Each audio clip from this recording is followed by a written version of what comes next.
दोस्तों, आज हम बात करेंगे एक ऐसी मनी मेकिंग मशीन की जिसने कंटिन्यूअसली 37 इयर्स तक अपना पैसा हर साल डबल किया। जी हाँ, Rakesh Jhunjhunwala, the big bull of Indian stock market, जो अपनी 5,000 रुपए से 45,000 करोड़ की जर्नी के लिए फेमस है। चलिए जानते हैं कैसे 1985 में सिर्फ 5,000 रुपए से स्टॉक मार्केट में शुरुआत करने वाले राकेश झुंझुनवाला 45,000 करोड़ रुपए की अपार संपत्ति तक पहुंच पाए। चलिए जानते हैं। किसी ने ठीक ही कहा है, ऊंट के पैर पालने में ही दिख जाते हैं। कुछ ऐसा ही था राकेश झुंझुनवाला के साथ भी। राकेश झुंझुनवाला के फादर एक इनकम टैक्स ऑफिसर होने के साथ साथ इंडियन स्टॉक मार्केट में एक एक्टिव इन्वेस्टर भी थे।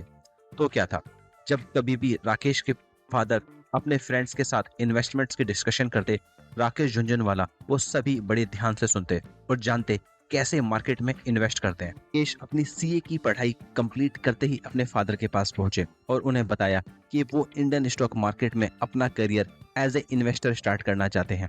तो क्या था, राकेश के फादर को अपने बेटे पे कॉन्फिडेंस तो था ही। उन्होंने उन्हें कहा कि देख, मैं तुझे पैसे तो नहीं दूंगा, बट मैं तुझे तो इम्पोर्टेंट एडवाइस देता हूँ। पहली, be fearless, and second, your words are your bonds. Father की सॉलिड एडवाइस एंड राकेश का मारवाड़ी दिमाग। 1985 में राकेश ने सिर्फ 5,000 रुपए से अपनी इन्वेस्टमेंट जर्नी की शुरुआत करी एंड देखते ही देखते राकेश काफी अच्छा पैसा बनाने लगे। जैसा कि हम जानते हैं, स्टॉक मार्केट को कैपिटल मार्केट भी कहते हैं क्योंकि यहाँ पे पैसा सिर्फ पैसे से ही बनता है एंड राकेश ये बात बहुत अच्छे से जानते थे। राकेश ने अपनी पहली बड़ी इन्वेस्टमेंट करी अपने ही भाई की एक क्लाइंट के साथ। उन्होंने उनसे 2.5 लाख रुपए उधार लिए, वो भी 18% रेट ऑफ इंटरेस्ट के साथ। वो 8% एक्स्ट्रा था उस टाइम पे एफडी रेट ऑफ इंटरेस्ट से। राकेश ने उन 2.5 लाख रुपए से अपनी पहली इन्वेस्टमेंट करी टाटा टी में at the rate of 43 rupees per share and देखते ही देखते सिर्फ 3 महीने के अंदर वो स्टॉक 43 से 143 तक पहुंच गया एंड राकेश ने सिर्फ 3 महीने के अंदर उन पैसों को 3 गुना तक कर दिया था। राकेश ने अपनी स्टॉक मार्केट जर्नी के दौरान काफी मल्टीबैगर स्टॉक्स को आइडेंटिफाई किया। राकेश एक ट्रेडिशनल स्टॉक मार्केट इन्वेस्टर ना होके एक ऐसे इन्वेस्टर थे जो डेटा एनालिसिस, कंपनी की लीडरशिप और कंपनी की प्रॉफिटेबिलिटी पर काफी फोकस करते थे। जी का मानना था कि इन्वेस्टमेंट ऐसी होनी चाहिए जिसमें आपका पैसा मल्टीप्लाई हो, ना कि सिर्फ एडिशन। एंड साल 1989 तक राकेश जी का पोर्टफोलियो का साइज भी काफी सिग्निफिकेंट हो गया था, जो कि अराउंड 2.5 करोड़ तक पहुंच गया था। उस दौरान देश में एक नई सरकार बनी वीपी सिंह। मार्केट में एक नेगेटिव सेंटीमेंट था। सबको लग रहा था मधु धनवटे एक सोशल बजट लेके आएंगे, लेकिन राकेश का सोचना बिल्कुल अलग था। उनको विश्वास था वीपी सिंह की लीडरशिप पे। वो जानते थे वीपी सिंह एक बिजनेसमैन है एंड एक बिजनेस फैमिली से बिलोंग करते हैं, तो उनकी लीडरशिप में जो बजट आएगा वो डेफिनेटली बिजनेस सेंट्रिक होगा। दोस्तों, राकेश सारा पैसा जो कि 2.5 करोड़ रुपए के अराउंड था रिस्क पे लगाया एंड बजट आते ही जहां उनकी नेटवर्थ शाम 6 बजे सिर्फ 2.5 करोड़ थी, वो रात होते होते 9 बजे तक अराउंड 20 करोड़ तक पहुंच गई। यानी कि सिर्फ एक दिन में 10 टाइम्स का प्रॉफिट। 2003 आते आते टाइटन का शेयर प्राइस 2.5 रुपए तक पहुंच गया।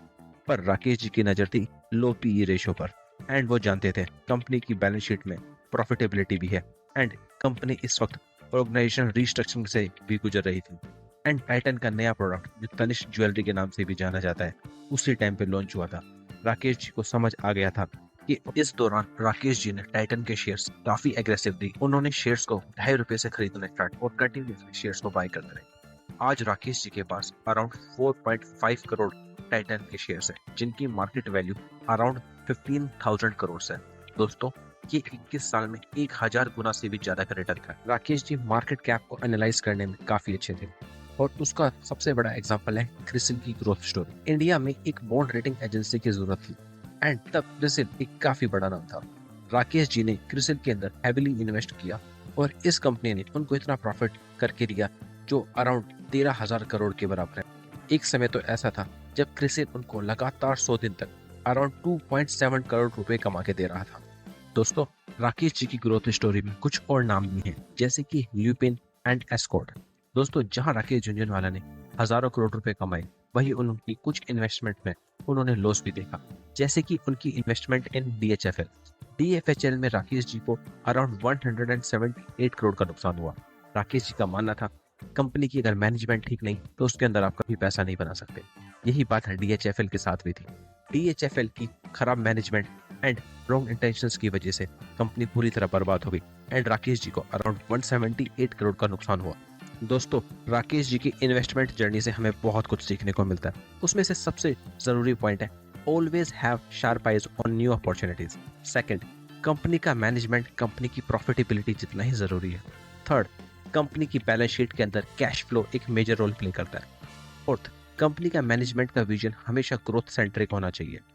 एंड दोस्तों, राकेश जी जहाँ अच्छे इन्वेस्टर थे वो अच्छे ट्रेडर भी थे, और वो ट्रेडर्स को हमेशा एक ही सलाह देते थे, जैसे जैसे प्राइस बढ़े वैसे वैसे खरीदिए, एंड जब प्राइस गिरने लगे तो आप शेयर्स को बेचिए। दोस्तों, ये कुछ वो लोग हैं जिन्होंने अपनी जर्नी से लाखों लोगों को इंस्पायर किया है। राकेश जी ने अपने लास्ट वर्ड्स में कहा था, sky is yours and definitely sky will be yours.